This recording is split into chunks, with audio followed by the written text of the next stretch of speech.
9 दिसंबर को सोमवार की अष्टमी का बहुत विशेषता दिन है।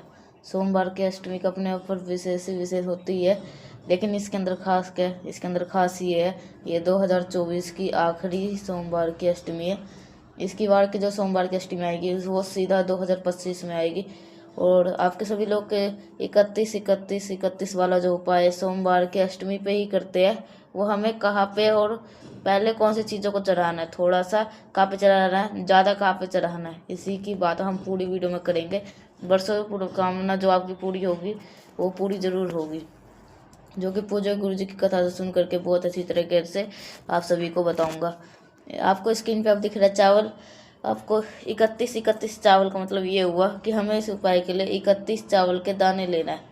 ध्यान रखिएगा, चावल का दाना कहीं से खंडित ना हो, कहीं से टूटा हुआ नहीं होना चाहिए। कितने लेंगे? 31 चावल के दाने। आगे बढ़ते हैं। फिर आपको लेने हैं मूंग के दाने। कितने लेने हैं? 31 मूंग के दाने भी आपको क्या करने हैं? लेने हैं।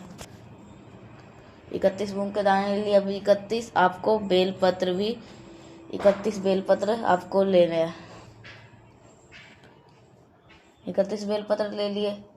इसके बाद इन सभी चीज़ों को चढ़ाने का एक नियम होता है, पहले कहाँ पे चढ़ाना, बाद में कहाँ पे चढ़ाना। इस सभी की दिक्कत होती है। देखो, सबसे पहले हम ये समझते हैं कि आप उपाय को घर पे नहीं कर सकते, शाम को करना है, प्रदोष काल में, सोमवार के अष्टमी तिथि के दिन, वो भी मंदिर में। जब भी आप महादेव की किसी भी मंदिर जाओगे, वो चाहे छोटा हो बड़ा हो, सबसे पहले वो घुसते ही किसके दर्शन होते हैं? नंदी बाबा के। जो आपके पास में 31 मूंग के दाने हैं, उस 31 मूंग के दाने को नंदी बाबा के उठे पैर के ऊपर आपको समर्पित कर देना है। पूरा का पूरा 31 के 31 का चढ़ाएंगे नंदी बाबा के उठे पैर के ऊपर। पहले काम हुआ। दूसरा काम क्या करना? अब हमें प्रवेश कर जाएंगे महादेव शिवलिंग के पास में। अब यहाँ पे समझो, जब महादेव शिवलिंग के तरफ प्रवेश करेंगे, सबसे पहले हम क्या आएगा? आपका चौखट आएगा। जो आपके पास में 31 चावल के दाने हैं, ये चौखट है। और फिर चावल के दाने के इस साइड पे आपको थोड़ा सा राइट में आपको चावल के दाने को चढ़ा दे रहा है, लेफ्ट और राइट दोनों। फिर आती है बाड़ी महादेव के शिवलिंग के पास में, तो वहाँ पे पहुँच करके जो आपके पास में 31 बेलपत्र है ना, इन 31 बेलपत्र को कहाँ पर समर्पित करेंगे? माता अशोक सुंदरी के स्थान पे। इस चीज़ का ध्यान रखिएगा।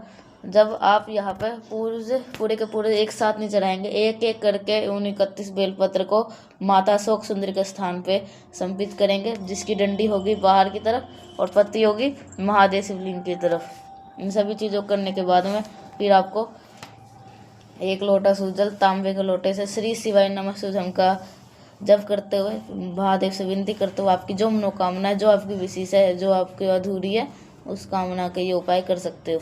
करके देखिएगा, जो भी आपकी इच्छा हो, जो भी विशेष होगी, वो जब बहुत जल्द आपका पूरी होगी। करके देखेंगे। यहाँ पे हम पहले उपाय की बात कर लिया, जो कि आपको सोमवार के अष्टमी के थे।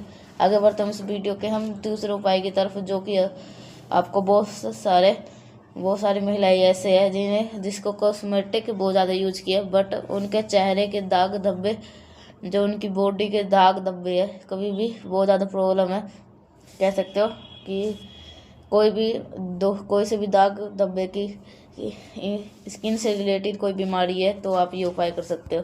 बहुत आसान सा है। क्या करना है? इसके लिए आपको एक चीज़ को लेना है, वो होगा लाल चंदन। लाल चंदन लीजिएगा, लोगे तो, लेकिन पाउडर के फॉर्म में नहीं लेना। आपको क्या करना है? क्या हुआ है? थोड़ा बहुत इनको छोटी सी कटोरी में, प्लेट में डाल करके गाढ़ा सा पेस्ट बना लेना। एक तांबे का लोटा लीजिएगा, उसके अंदर महादेव शिवलिंग के पास में देखिए। फिर आपको कहाँ पे इस उपाय को कब करना? शाम के टाइम पे करना है। फेस रखेगा तो जैसा नो डायरेक्शन। देखो, यहाँ पे महादेव का शिवलिंग जो होता है ना, ऐसे मानता है कि महादेव का फेस किसी साइड में नहीं है शिवलिंग के ऊपर। कहने का मतलब ये है, जिस तरफ आप खड़े हो जाते हो उसी तरफ माना जाता है कि महादेव का चेहरा आपकी तरफ है। अगर आप इधर खड़े हो तो इधर हो जाता है, अगर आप इस साइड खड़े हो तो चेहरा इधर हो जाएगा, आप इधर खड़े हो तो चेहरा इधर हो जाएगा, आप इधर खड़े हो गए तो चेहरा इधर हो जाएगा। तो आपको लेकिन खड़ा किस तरह से होना है? नो डायरेक्शन में। तो क्या करना है? आपके पास में लाल चंदन है ना, उस लाल चंदन को आपको अपने घर में अपोजिट लगाना। जैसे कि आपको फ्रंट हो गया, अपोजिट कौन सा हुआ, ये वाला भाग हुआ, इसी वाले भाग को अपना अच्छी तरह से लाल चंदन का लेपन करना कुंदकेश्वर महादेव के नाम से। किसके नाम से लगाओगे, कुंदकेश्वर। जब लेपन कर रहे हो तो महादेव से यही विनती करेंगे, हे श्री शंभु भोलेनाथ, हम अपने शरीर पे यह कॉस्मेटिक का इस्तेमाल किया, हमारे शरीर पे इस तरीके से दाग है, धब्बे है, इस तरीके से बीमारी है, तो आप वैसे कुछ भी ऐसा करें जिससे हमारे शरीर से इन सभी बीमारियों को दूर कर पाए। तो ऐसे प्रार्थना करने के बाद में आपको फिर 1 लोटा जल समर्पित कर देना है, और यही जल बहता बहता हुआ जलाधार से नीचे गिरेगा। इस जल को रोक लेना, और आप इस रोके हुए जल को अपने घर पे जाएंगे। 5 दिन लगाने से ज़्यादा मत लगाना,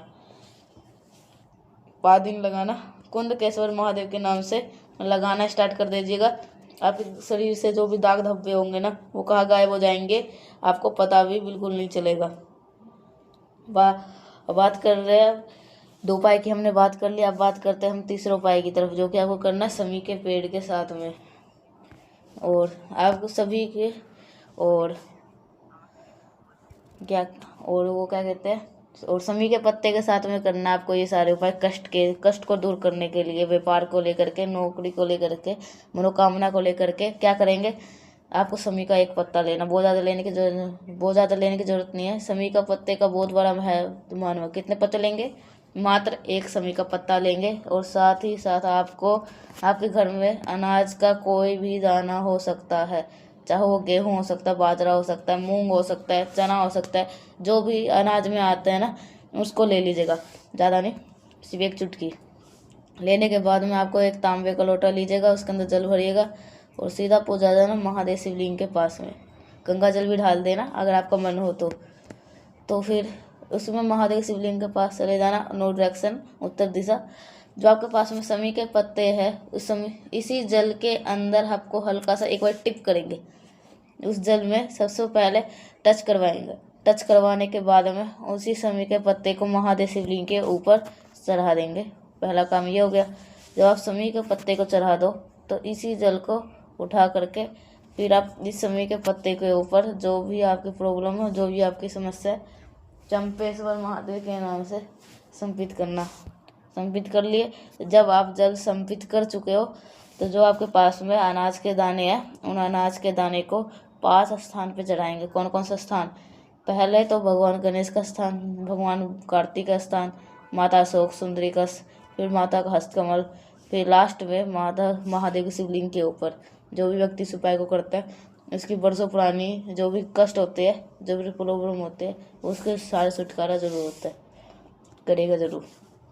हमने बात कर ले 3 उपाय की। अब सबसे आखिरी और बहुत इजी से उपाय की बात करेंगे, जो कि सोमवार की अष्टमी तिथि पे करने होते हैं, और इसके लिए आप सबसे पहले समझ लीजिएगा फ़ायदे। और जो इसका फ़ायदा है वो है इच्छा पूर्ति के लिए, विशेष को लेकर के। जो भी आपकी विशेष है, सिर्फ और सिर्फ आपको 2 जरूरत पड़ेगी बेलपत्र की। 2 बेलपत्र लेकर के तांबे के लोटे के अंदर जल भर के सीधा पहुँच जाना महादेव शिवलिंग के पास में। फेस रखेगा उत्तर दिशा, नो डायरेक्शन। और जो दोनों बेलपत्रों की सबसे पहले बेलपत्र आपको माता अशोक सुंदरी के स्थान पर चढ़ानी है, लेकिन जो दूसरी बेलपत्र आपके पास में ना, उसे 5 स्थान पर टच करवाओगे।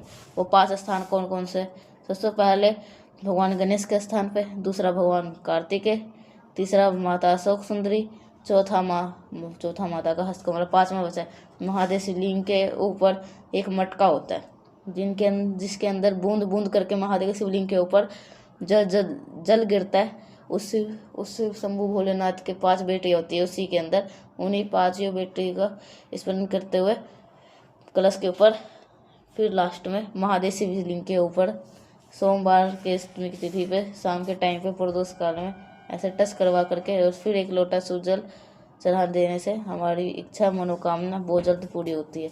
मैंने कोशिश करी आप सभी को बहुत अच्छी तरीके से हर बातों को, हर एक चीज़ों को समझाने की। वीडियो पसंद है तो लाइक करेगा, कुछ समझना है नहीं समझ में आया तो नीचे कमेंट सेक्शन में पूछ सकते हैं। और मेरे जितने भी आवाज़ पहली बार सुन रहे तो चैनल को जरूर सब्सक्राइब करेगा। तो मिलते हैं नेक्स्ट बाय साहब, तब तक के लिए श्री शिवाय नमस्तुभ्यं।